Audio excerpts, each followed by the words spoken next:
Assalamualaikum. I'm Amna Hamad, graphic designer and freelancer. In this course, we are learning about Adobe Illustrator and we have learned about typography and color theory. And inshallah, soon we will learn all about Photoshop, logo designing, and Fiverr. Today is our 10th class, I guess. Yes, 10th class of 11th batch. So let's start. अच्छा जी, gradients की बात हो रही थी तो typography में अगर आप लोगों ने ग्रेडियंट डालने हैं तो चलें, मैंने कहा चलते चलते आप लोगों को ये भी बात बता दूं कि समटाइम्स हम लोगों ने कुछ ऐसी चीजें भी बना रहे होते हैं कि हम ये चाहते हैं कि जो हमने लिखा हुआ है, जो हमारी हेडिंग है, उसमें कोई हल्का सा, ठीक है, ग्रेडियंट आ जाए। अब लेट्स ट्राई कि हम इसमें ग्रेडियंट कैसे डाल सकते हैं। मैं यहाँ पर जा रही हूँ, मैं ग्रेडियंट डाल रही हूँ, ठीक है, लेकिन आया नहीं। देखें, ग्रेडियंट शो नहीं हो रहा। ये देखें, ये सब ग्रेडियंट्स हैं बट ग्रेडियंट शो नहीं हो रहा। उसकी रीजन क्या है? उसकी रीजन ये है कि अभी इसमें जो इसका नॉर्मल फिल है वो है, ग्रेडियंट नहीं आएगा। ग्रेडियंट किस तरह आएगा? ग्रेडियंट के लिए हमने क्या करना है कि जो इसका ओरिजिनल फिल है उसको हम नन करेंगे। अब उसको दो तीन तरीके हैं, बल्कि तीन चार तरीके हैं। वो ये कि आप चाहे यहां से नन कर दें, चाहे यहां से नन कर दें, ठीक है, या फिर आप अपेरेंस पैनल है एक हमारे पास, जो बड़ा काम का पैनल है, जो जिसकी अब से ऑनवर्ड आप लोगों की जितनी भी क्लासेस हैं उसमें अपेरेंस पैनल का जिक्र आता रहेगा। जहां पर ये अपेरेंस पैनल है, अपेरेंस पैनल क्या होता है बेसिकली कि जो चीज हमने सिलेक्ट की होती है ना, उसकी जो प्रॉपर्टीज है वो हमारे सामने आ जाती हैं। ठीक है, ये देखिए यहाँ पर ये अपेरेंस पैनल, इसमें फिल हमें नजर आ रहा है कि कितना है इसमें जी। फिल ब्लैक है, स्ट्रोक नन है, ओपेसिटी 100% है, और हमने कोई भी इस पर इफेक्ट अप्लाई नहीं किया हुआ। ठीक है, ये जो एफेक्ट्स है ये बेसिकली इफेक्ट्स के लिए है। अच्छा, अब मैं क्या कर रही हूँ, यहाँ पर इसके फिल को नन कर रही हूँ। कहीं से भी कर लें, ऑल अप टू यू। यहाँ से मैंने ये नन कर दिया, देखिए जैसे मैंने नन किया ये यहाँ पर नन हो गया। अब ये मैंने अपेरेंस का पैनल ओपन किया हुआ है और यहाँ पर ये देखिए मेरे पास है जी न्यू स्ट्रोक और न्यू फिल। मैं ऐड न्यू फिल कर रही हूँ, ठीक हो गया। अब पहला जो ओरिजिनल फिल था वो मैंने नन कर दिया है और मैंने एक न्यू फिल लिया है। अब अगर मैं आकर इसमें ग्रेडियंट अप्लाई करूंगी तो ये देखें हो जाएगा। ठीक है, सो दैट इज हाउ आप अपने टाइपोग्राफी में, और मजे की बात ये कि अभी भी ये एडिटेबल है। ठीक है, एक तो ये तरीकेकार है। दूसरा तो वो आप लोगों को पता ही है कि अगर आप लोगों ने लिख लिया है और लिखने के बाद आप लोग उसको मतलब पाथ में कन्वर्ट कर दें, तब तो आप जो है उसमें ग्रेडियंट डाल ही सकते हैं। बट समटाइम्स आपको अगर कहीं पर जरूरत पड़ती है कि आपका फॉन्ट एडिटेबल भी रहे और उसमें ग्रेडियंट भी आ जाए, तब आप इस तरह से, ठीक है, इसको जो है वो एडिटेबल फॉन्ट में ग्रेडियंट डाल सकते हैं। अच्छा जी, ये है जी हमारा सबसे इंपॉर्टेंट टूल। मैंने आप लोगों को शुरू की क्लास में बताया था कि प्रोफेशनल ग्राफिक डिजाइनर बनने के लिए कुछ टूल्स जो हैं वो आप लोगों को आने बहुत जरूरी हैं, जिसमें डायरेक्ट सिलेक्शन टूल है, पेन टूल है, शेप बिल्डर टूल है, आई ड्रॉपर का पता होना जरूरी है, और उसके बाद है जी अलाइनमेंट और पाथ फाइंडर। ठीक है, तो सबसे पहले हम देखते हैं अलाइनमेंट को। अलाइनमेंट क्या होती है? अलाइनमेंट किसी भी चीज के लिए आपको पता है उसका अलाइन होना बहुत जरूरी है। अगर इसी तरह हमारा डिजाइन है, अगर उसमें जो हमारे एलिमेंट्स हैं, हमारी टाइपोग्राफी है, वो अलाइन नहीं होगी, एक लाइन कहीं होगी, एक एलिमेंट कहीं होगा, तो ऑब्वियसली वो डिजाइन सिर्फ डिजास्टर होगा। ठीक है, और हम लोगों ने ये पढ़ा था कि गुड डिजाइन और बैड डिजाइन भी होते हैं। गुड डिजाइन का एक अच्छा इम्पैक्ट होता है, एक अच्छा इफेक्ट होता है, एक अच्छा रिजल्ट होता है, एक अच्छी आउटपुट होती है। On the other hand bad result के बहुत सारे जो हैं वो होते हैं, मतलब उसके इफेक्ट्स भी बुरे होते हैं, उसकी आउटपुट भी अच्छी नहीं होती, क्लाइंट उसको देखता भी नहीं है। तो उसके बहुत सारे प्रॉस एंड कॉन्स होते हैं। अच्छा जी, अब अलाइनमेंट क्या है? अलाइनमेंट ये है, ये देखिए यहाँ पर मैं आपके सामने तीन डिफरेंट शेप्स ले रही हूँ। ठीक है, और कलर हम इसमें थोड़े ब्राइट कर देते हैं ताकि बेसिकली हमें नजर आ जाए कि व्हाट एक्चुअली इज हैपनिंग।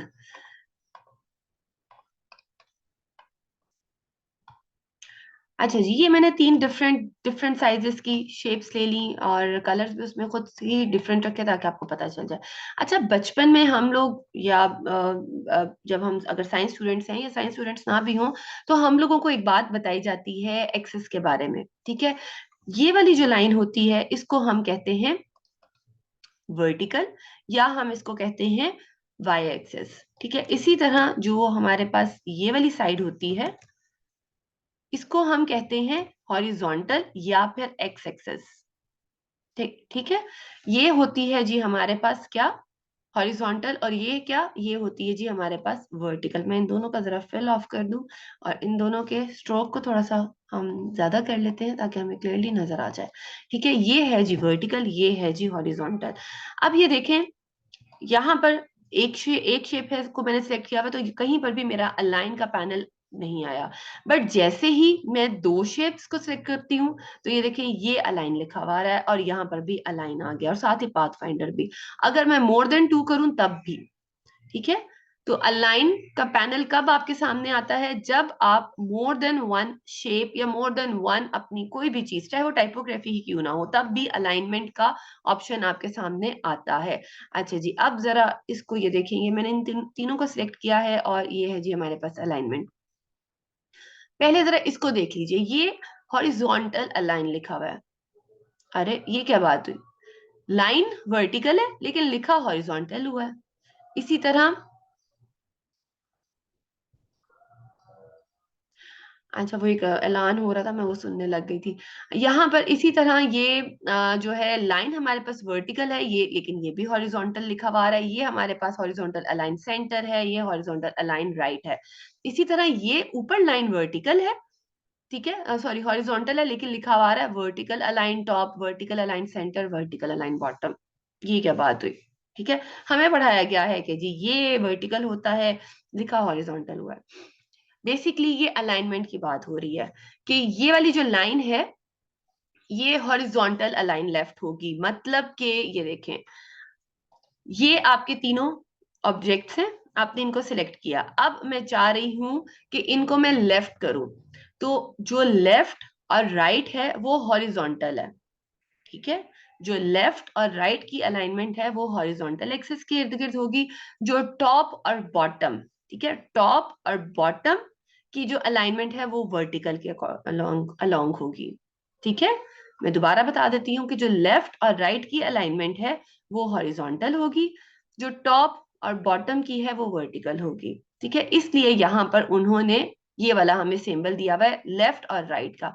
बहुत सारे स्टूडेंट्स मेरे पास आते हैं, वो ये समझते हैं कि ये वर्टिकल लाइन लिखी हुई है लेकिन हॉरिजॉन्टल है। ये बेसिकली वर्टिकल लाइन उन्होंने बनाई नहीं हुई, ये उन्होंने साइड्स बताई हुई है कि ये लेफ्ट साइड है, ये राइट साइड है। ठीक है, तो स्टूडेंट्स कहते हैं कि जी ये वाली लाइन तो मैम आपने हमें कहा था कि वर्टिकल होती है लेकिन लिखा हॉरिजॉन्टल हुआ, तो इसका आपके वर्टिकल, इस लाइन का आपके वर्टिकल या हॉरिजॉन्टल से कोई लेना देना नहीं है। ये लेफ्ट साइड को बता रहा है, ये राइट साइड को, ये टॉप और ये बॉटम। क्लियर है, आई होप के क्लियर हो गया होगा। अच्छा, अब यहाँ पर हमारे पास तीन ऑप्शंस हैं, align to selection, align to key object, align to artboard. अभी जो नॉर्मली हम अलाइन टू सिलेक्शन ही कर रहे होते हैं। चलें, गुड अदीबा। अच्छा, अब ये देखें, मैंने करना है इसको, अगर मैं ये चाह रही हूँ कि लेफ्ट साइड पर आ जाए तीनों मेरे ऑब्जेक्ट्स, तो ये देखें ये आगे हॉरिजॉन्टल अलाइन लेफ्ट। ठीक है, अच्छा अब अगर मैं ये चाह रही हूँ कि ये मर्ज हुए में इनके दरमियान जो डिस्टेंस है, यानी कि centre to centre to centre, ठीक है, ये डिस्टेंस भी इक्वली डिवाइड हो जाए, तो उसके लिए ये देखें, ये है हमारे पास वर्टिकल डिस्ट्रीब्यूशन सेंटर। मैं इसको क्लिक करूंगी तो ये देखें, अब हमें बजाहिर नजर नहीं आ रहा लेकिन जो इस सेंटर से इस सेंटर और इस सेंटर से ये वाला सेंटर ये बराबर है। ठीक है, ये जो नीचे है ये डिस्ट्रीब्यूशन के लिए है, यानी कि ये आपको जितना तीनों के सेंटर पॉइंट से जो डिवीजन है या डिस्टेंस है ये उसको मेंटेन करता है। ठीक है, अगर मैं थोड़ा सा इसको ऐसे करके दिखा दूं आपको तो आई होप कि मजीद क्लियर हो जाएगा। ये देखें, अब हम इसको मैं करके दिखाती हूँ आपको, अलाइन हॉरिजॉन्टल अलाइन राइट। ठीक है, और अब मैं इनका जो मैं चाह रही हूँ कि सेंटर टू सेंटर ये इक्वल हो जाए, इनके जो डिस्ट्रीब्यूशन है वो इक्वल हो जाए सेंटर से। तो ये देखें, अब ये यहां से यहां तक और यहां से यहां तक का जो डिस्टेंस है वो इक्वल है। अब अगर हम यहाँ पर ये देखते हैं हॉरिजॉन्टल अलाइन सेंटर। ठीक है, अगर मैं ये शेप चेंज करके दिखाऊं तो आपको ज्यादा क्लियरली पता चल जाएगा। ये देखें, ठीक है, अब यहाँ पे थोड़ा सा मैं इसको खुद ब खुद इसको आगे पीछे कर रही हूँ ताकि अलाइनमेंट का आपको पता चल सके। ये देखें जी, ये है जी हॉरिजॉन्टल अलाइन लेफ्ट, और अब देखें, ठीक है, इसी तरह जी हॉरिजॉन्टल अलाइन सेंटर है, इसी तरह जी हॉरिजॉन्टल अलाइन हमारे पास राइट है। अच्छा, ये तो हो गया हॉरिजॉन्टल। अलाइनमेंट। अब अगर आप लोगों ने अलाइनमेंट करनी है टॉप और बॉटम के अकॉर्डिंग, ठीक है, तो आप देखते हैं, ये देखें, ये आपके वर्टिकल अलाइन टॉप, ये वर्टिकल अलाइन जो है सेंटर, ये अब देखें तीनों का सेंटर। और अगर आपने इसकी भी डिस्ट्रीब्यूशन को ठीक करना है वर्टिकली, तो ये देखें, ये देखें। अच्छा, अब इसमें यहाँ पे हम हॉरिजॉन्टल, ऊपर टॉप एंड बॉटम कर रहे हैं और यहाँ से हॉरिजॉन्टल, क्योंकि जो इनका सेंटर है वो हॉरिजॉन्टल एक्सिस के अलोंग है ना, ये देखें। तो जो सेंटर होगा वो इसके अलोंग अपने आप को जो है वो इक्वली डिस्ट्रीब्यूट करेगा। आई होप के समझ आ रही होगी, ठीक है। और इसी तरह ये देखें जी, वर्टिकल अलाइन बॉटम, ठीक है। अच्छा, ये तो है जी हमारी सिलेक्शन के अकॉर्डिंग। अगर हम करें हमारी जनाब जो आर्ट बोर्ड के अकॉर्डिंग, तो अभी आपको मैं करके दिखा देती हूँ। ये देखिए, इसको जरा हम आगे पीछे करते हैं ऐसे, और ये हमारे पास अलाइन पैनल आ गया। यहाँ पर मैं कर रही हूँ अलाइन टू आर्ट बोर्ड। अब ये देखें, आर्ट बोर्ड के अकॉर्डिंग अपने आप को करेगा। ये देखें, जहाँ पे हमारा आर्ट बोर्ड है, ये अलाइन बोर्ड का हमारा लेफ्ट हो गया, ये अलाइन बोर्ड का सेंटर हो गया, और यहाँ पर मैं इसको डिस्ट्रीब्यूट कर रही हूँ। ये देखें, उसने जितना आर्ट बोर्ड है उसके अकॉर्डिंग अपने आप को सेंटर में लाके इक्वल अपने आप को डिवाइड कर दिया खुद ब खुद। इसी तरह ये है जी इसका राइट, और राइट। और अगर हमने इसी तरह टॉप एंड बॉटम करने हैं तो सेम इज द केस। ये देखें, ये अभी हम आर्ट बोर्ड के अलोंग कर रहे हैं, ये देखें आर्ट बोर्ड के ऊपर चले गए बिल्कुल। और ये देखें यहाँ पर ये हो गया जी हॉरिजॉन्टल डिस्ट्रीब्यूट सेंटर, और ये आगे जी सेंटर में, और ये आगे जी नीचे। ये है जी अलाइनमेंट अकॉर्डिंग टू द, और ये है कि ऑब्जेक्ट जरूरी नहीं है, ठीक है। यानी कि अगर आपने एक ऑब्जेक्ट लेना है और बाकियों को उसके अकॉर्डिंग अलाइन करना है, तो या तो वो अलाइन टू सिलेक्शन वाला ही काम है, ठीक है। सो इसमें और इसमें इतना डिफरेंस नहीं है। सो ये थी हमारी अलाइनमेंट। अलाइनमेंट होना बहुत जरूरी है। जैसे कि अब अगर आप लोगों ने बुलेट पॉइंट्स बनाने हैं, काउंटिंग लिखनी है, ठीक है, एंड यस वो तो आप लोग ऑब्वियसली 1 2 3 लिखेंगे, तो आप वो खुद ब खुद अलाइन हो जाएगी हमारे पैराग्राफ से। बट अगर आप लोगों ने वो बनाने हैं, जैसे कोई लिख रहे हैं आप, आपने स्टार्स बनाने हैं, तो स्टार्स को, बहुत सारे स्टार्स हैं, उनको अलाइन करना है, और उनके दरमियान का जो डिस्टेंस है उसको इक्वल रखना है, तब आपको ये अलाइनमेंट पैनल हेल्प कर रहा होता है। अच्छा जी, अब हम आते हैं हमारे पाथ फाइंडर टूल पर। लेकिन पाथ फाइंडर टूल से पहले आपको मैं यहाँ पर एक्सपैंड के बारे में कुछ बताना चाहती हूँ। उसके लिए मुझे एक फाइल ओपन कर लेने दें। एक्सपैंड जो है बेसिकली जनाब वो बहुत सारे काम कर रहा होता है। चले, वो आपको मैं पीडीएफ बताना चाह रही थी, लेकिन पीडीएफ का हम कल बता देते हैं। उससे पहले मैं आपको एक और चीज बताती हूँ, वो ये कि आप लोग एज्यूम कीजिए आपने क्लाइंट को एक चीज बना कर दी है, और वो है प्रिंटिंग पर्पस के लिए, ठीक है। अब वो कुछ भी हो सकता है, anything, it could be anything, ठीक है। अब क्लाइंट ने उसको जनाब प्रिंट कराना है, और यू नेवर नो उसने उसको प्रिंट किस लेवल पर जाकर करवाना है, आपको नहीं अंदाजा, ठीक है। यानी कि अगर उसने वो ब्रांडिंग के लिए वो चीज बनवा रहा है, जस्ट एज्यूम, ठीक है, और उसने अपने उस नेम को, चले आप उसका लोगो एज्यूम कर लीजिए, अब उसने उस लोगो को प्रिंट करवाना है बड़े बड़े बैनर्स पर, और फिर छोटे से छोटे पेन पर, या अपने मग पर, या अपनी की चेन पर। ऑब्वियसली दोनों का साइज सेम नहीं होगा, ठीक है। अगर उसने बहुत बड़े बैनर्स पर अपना लोगो प्रिंट करवाना है, तो उसके लिए उनकी उसकी डायमेंशंस भी बड़ी होंगी। अगर उसने की चेन पर, या अपने लेटर पैड पर, या फिर अपने जो बॉल पॉइंट्स होते हैं उन पर प्रिंट करवाना है, ऑब्वियसली हर एक का साइज डिफरेंट होगा। अब आपने क्लाइंट को फाइल देनी है, ठीक है, तो ऑब्वियसली आप पीडीएफ देंगे। आपने PDF file they the, but आप ये कैसे मेक श्योर करेंगे कि जो भी उसमें आर्ट वर्क हुआ हुआ है, चाहे वो फिल है, स्ट्रोक है, ऑब्वियसली कलर्स तो होंगे, और फिल और स्ट्रोक ही होंगे, ग्रेडियंट्स होंगे, और बहुत सारी चीजें होंगी, कि वो अगर बड़े से बड़े चीज पर प्रिंट हो, तब भी उसकी जो डायमेंशंस हैं और जितना साइज है वो खराब ना हो। अगर छोटी से छोटी चीज पर हो, तब भी उसकी क्वालिटी खराब ना हो, ठीक है। ऑब्वियसली आपने प्रिंटिंग के लिए जब चीजें देनी है, तो आपने इस चीज को भी मेक श्योर करना है। और एक बात हमेशा याद रखिएगा कि आपके पास हमेशा वही क्लाइंट दोबारा आता है, या अपने फ्रेंड्स और फैमिली को रेकमेंड करता है, जिसको आपने परफेक्ट काम करके दिया हो। और मैं हमेशा जब भी अपने क्लाइंट को वर्किंग करके देती हूँ तो मैं इस चीज की गारंटी लेती हूँ कि भी मेरे काम की जो पिक्सेल्स हैं वो खराब नहीं होंगे, क्योंकि मैं बहुत ज्यादा जो मेरी वर्किंग है वो इत्तेफाक की बात है कि प्रिंटिंग वाले उस पे ही रही है, क्योंकि मैंने ब्रांडिंग्स की हैं पूरी पूरी, मैंने प्रोफाइल्स बनाई हैं अल्हम्दुलिल्लाह। तो मेरे क्लाइंट्स हमेशा इसी तरह बढ़ते रहे हैं अल्हम्दुलिल्लाह अल्हम्दुलिल्लाह, कि उनको पता है कि हम कहीं पर भी किसी भी साइज में इसको प्रिंट करवा लें, ये बंदी भाई अपने वर्ड्स देती है कि मेरा काम खराब नहीं होगा। उसकी रीजन क्या है कि मुझे पता है कि जब मैंने पीडीएफ फाइल उसको देनी है तो मैंने क्या क्या काम करने हैं। पीडीएफ फाइल जब आप किसी को देते हैं तो सबसे पहले तो आप लोगों ने एक्सपैंड करनी होती है। एक्सपैंड क्या होता है? एक्सपैंड ये होता है कि आपकी जो ग्राफिक्स हैं वो एक जगह पर आकर स्टिल हो जाती हैं। अब वो बहुत किसी भी साइज में जो है वो प्रिंट हो, चाहे वो बहुत बड़े से बड़ा हो या छोटे से छोटा हो, ठीक है। तो उसकी जो डायमेंशंस हैं, डायरेक्शंस हैं, और उसकी जो स्ट्रेंथ है वो खराब नहीं होगी। और दूसरा मैं क्लिप मास्क कर देती हूँ। क्लिप मास्क क्या है वो भी आज की क्लास में हम कवर करेंगे इंशाल्लाह। उससे क्या होता है कि मेरा जो आर्ट वर्क है वो सारे का सारा कंबाइंड होता है। ऐसे नहीं होता कि जब प्रिंटिंग वाले के पास जाए तो प्रिंटिंग वाला जब उसको अपने सिस्टम में खोले तो मेरी कोई लाइन कहीं जा रही हो, मेरा सर्कल कहीं जा रहा हो, ठीक है।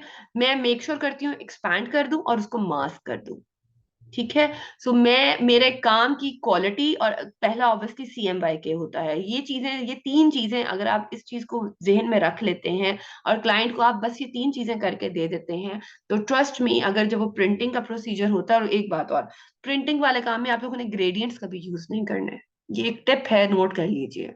आपने जब भी क्लाइंट को कोई भी काम देना है, इवन लोगो है या कुछ भी, तो आपने उसको ग्रेडियंट्स नहीं देने। प्रिंटिंग काम में आपने ग्रेडियंट्स नहीं देने।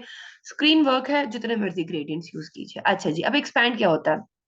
अब ये देखिए, मैं थोड़ा सा इसको और कर देती हूँ बड़ा, ताकि हमें क्लियरली पता चल जाए। अब एज्यूम कीजिए ये एक लोगो है, ठीक है। अब मैंने क्लाइंट को बना कर दिया है। अब जनाब क्लाइंट ने इसको बैनर पे प्रिंट करवाना है, और क्लाइंट ने ये अपने बॉल पॉइंट पे प्रिंट करवाना है। अच्छा, क्या करना है बैनर के लिए? वो इसको ऑब्वियसली बड़ा साइज करेगा इसका, ठीक हो गया।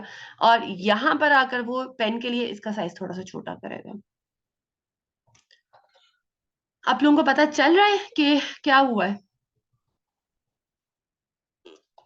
किसी को आइडिया है कि क्या हुआ है? हुआ ये है जनाब कि इसका जो स्ट्रोक है, यहाँ पर जब हमने बड़ा किया है तो थिन हो गया है, और जब हमने छोटा किया है तो स्ट्रोक इसका बहुत ज्यादा जो है वो हेल्दी हो गया है, ठीक है। तो आप लोगों ने इन चीजों से बचने के लिए क्या करना है? आप लोगों ने सिंपली ये करना है कि जब आप लोग अपना काम कंप्लीट करके क्लाइंट को देंगे, तो आप लोगों ने इसको एक्सपैंड कर लेना है। ऑब्जेक्ट में आना है और ये देखें एक्सपैंड।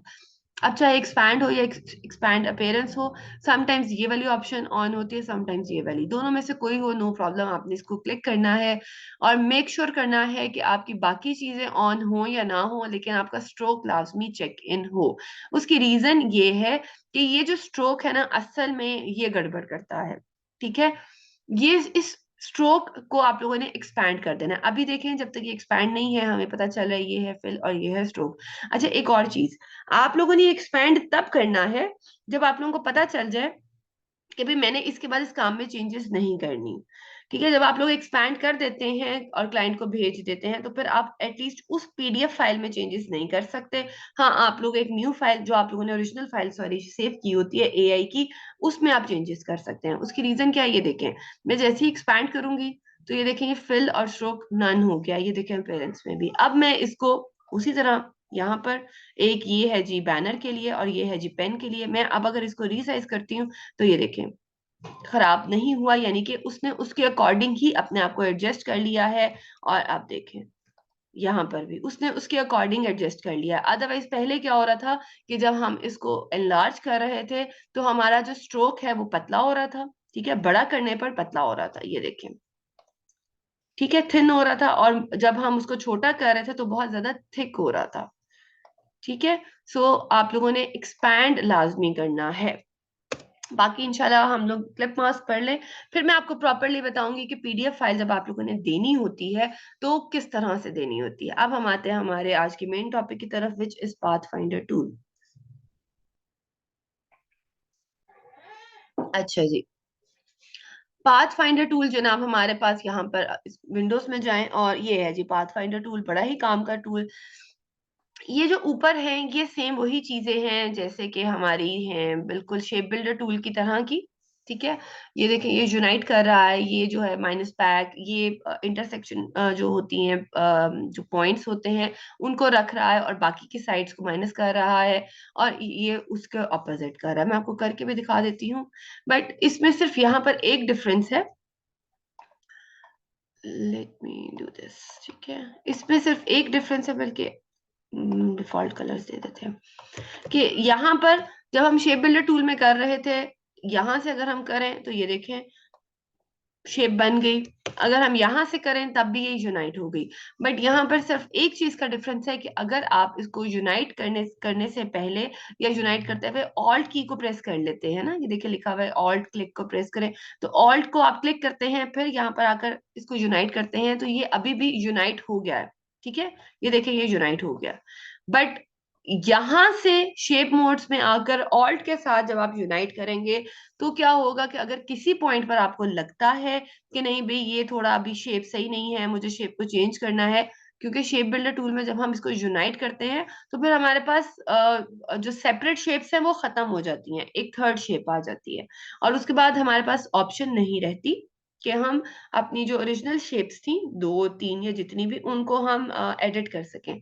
बट यहाँ पर ऑल्ट के साथ जब हम शेप बिल्डर टूल वाली ही प्रॉपर्टीज को यूज करते हैं, तो हमारे पास एट द एंड आखिर तक ये ऑप्शन रहती है कि हम इंडिविजुअल इनको डील कर सकें। ये देखें,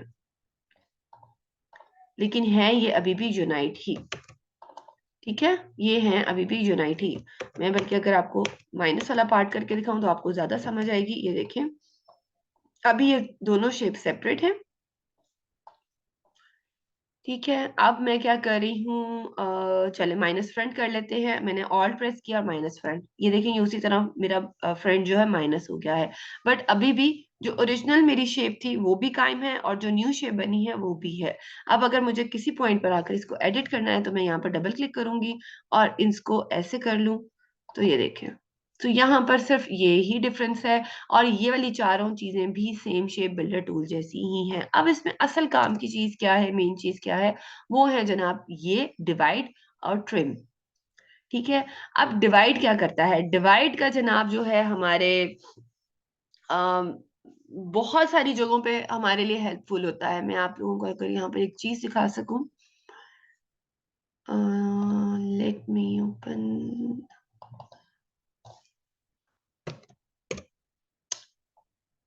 अच्छा, ये मेरे क्लाइंट हैं, इनके लिए मैं वर्किंग करती हूँ। इनका काम क्या होता है, इनका काम मैंने ये करना होता है कि ये मुझे ना टी शर्ट्स या सूट्स के या बहुत सारी चीजों की पिक्चर्स भेजते हैं। ये बेसिकली सियालकोट में होते हैं। ठीक है, और ये वहां पर आपको पता है सियालकोट में हमारे जो हैं वो स्पोर्ट्स वेयर बनते हैं। ठीक है, अब ये जो है मैं आपको और भी दो तीन दिखाती हूँ।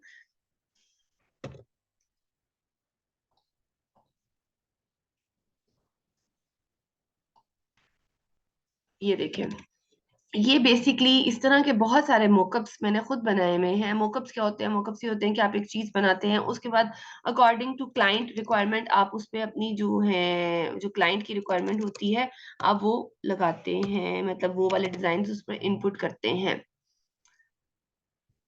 ठहरे भाई, एक और है,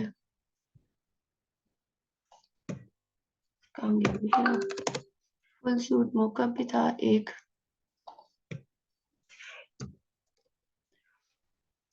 मोकअप नहीं,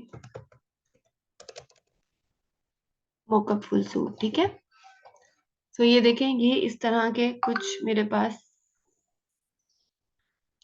ये देखें। अब ये बेसिकली क्लाइंट जो है मेरे साथ शेयर करता है, क्या शेयर करता है वो, पिक्चर्स।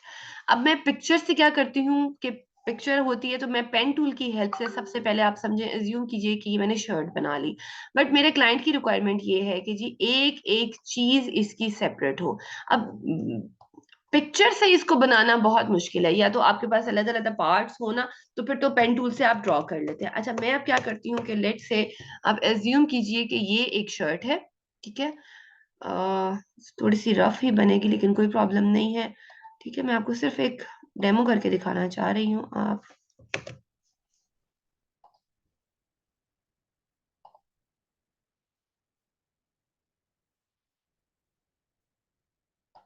ठीक है, आप एज्यूम कीजिए कि नहीं भाई कुछ और बनाते हैं, लेट मी, हाँ अब ठीक है।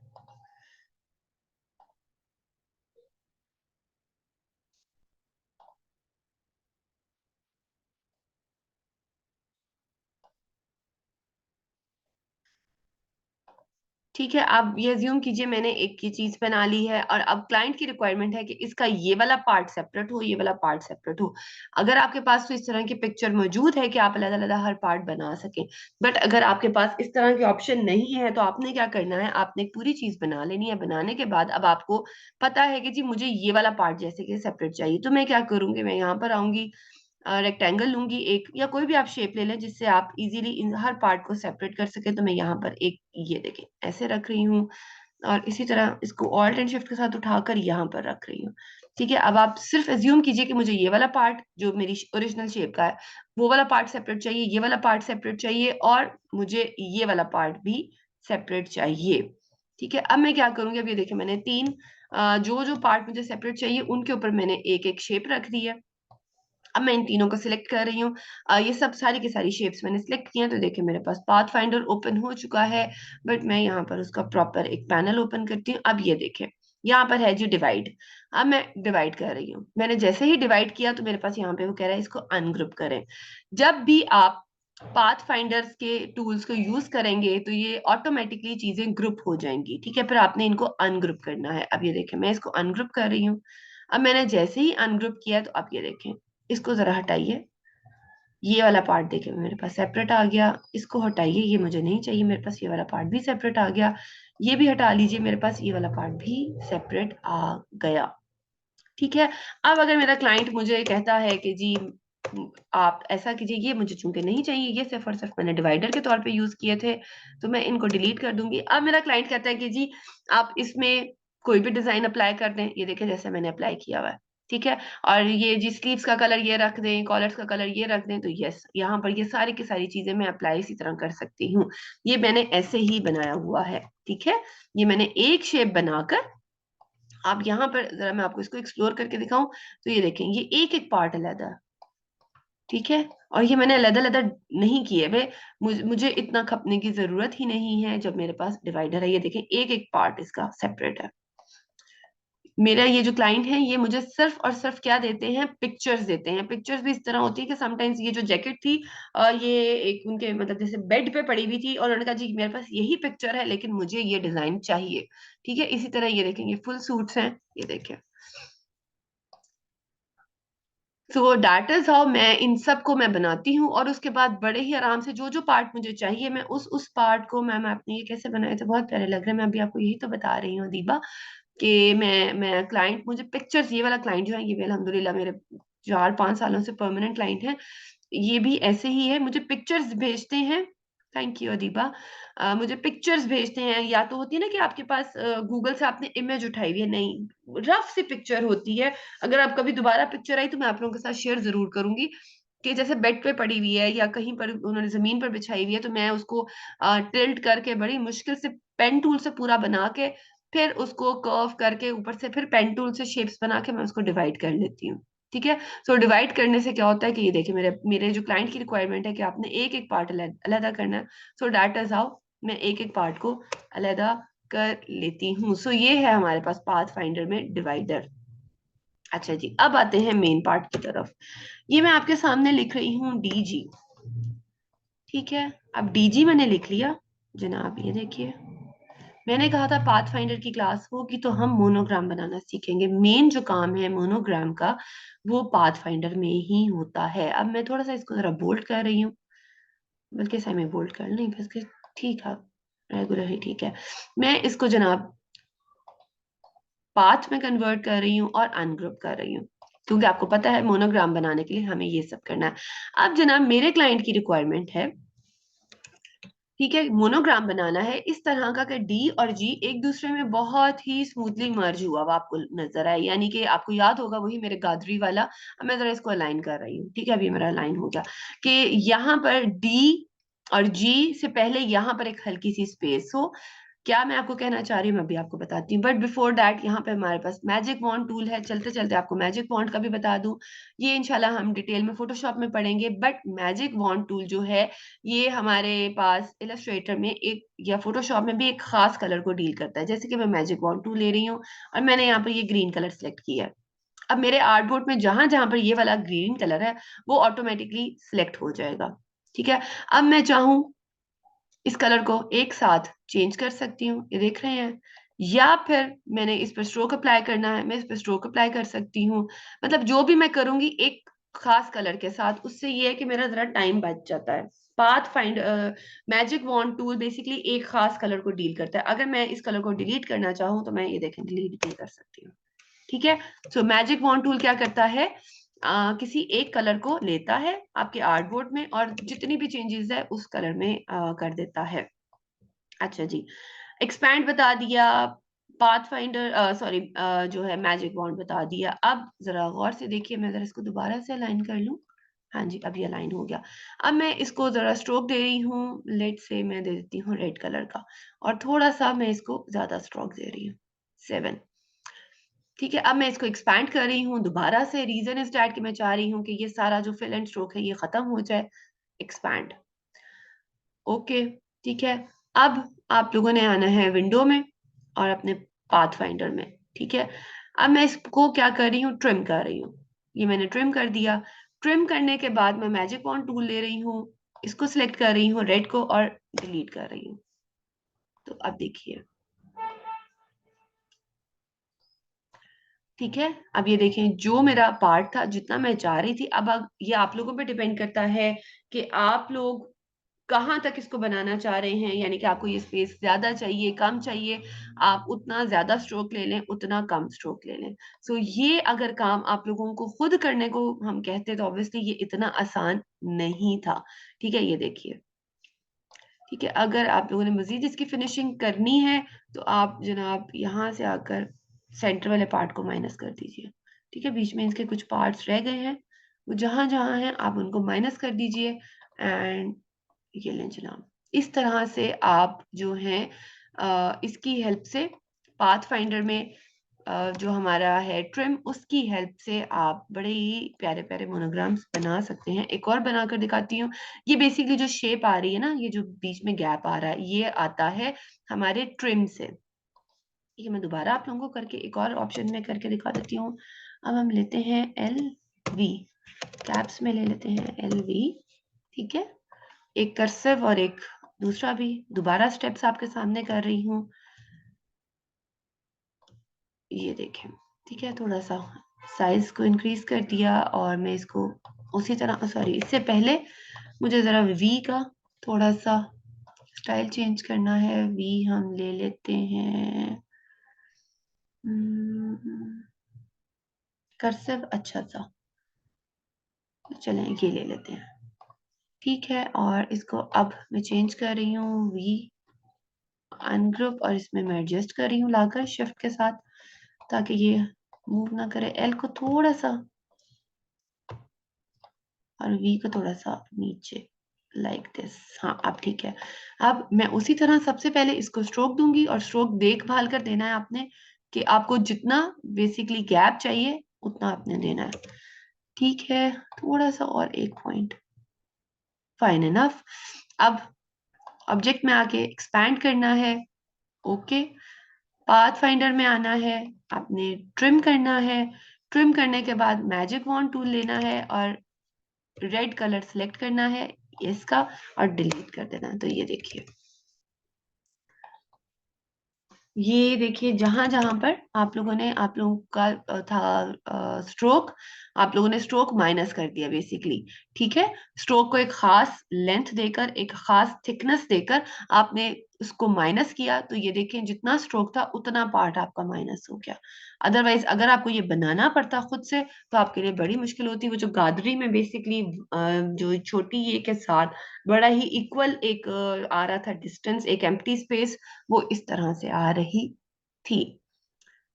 ठीक है, सो ये है जी बड़ी ही प्यारी सी चीज हमारी पाथ फाइंडर की। और मास्क हम इंशाल्लाह कल पढ़ेंगे, आज मास्क को रहने देते हैं। आई थिंक आप लोग इसकी प्रैक्टिस कीजिए क्योंकि ये बहुत ही ज्यादा इम्पोर्टेंट है। जी जी अदीबा पूछिए प्लीज। आप प्लीज अपने अपने नेम के मोनोग्राम्स बनाकर मेरे साथ शेयर कीजिए।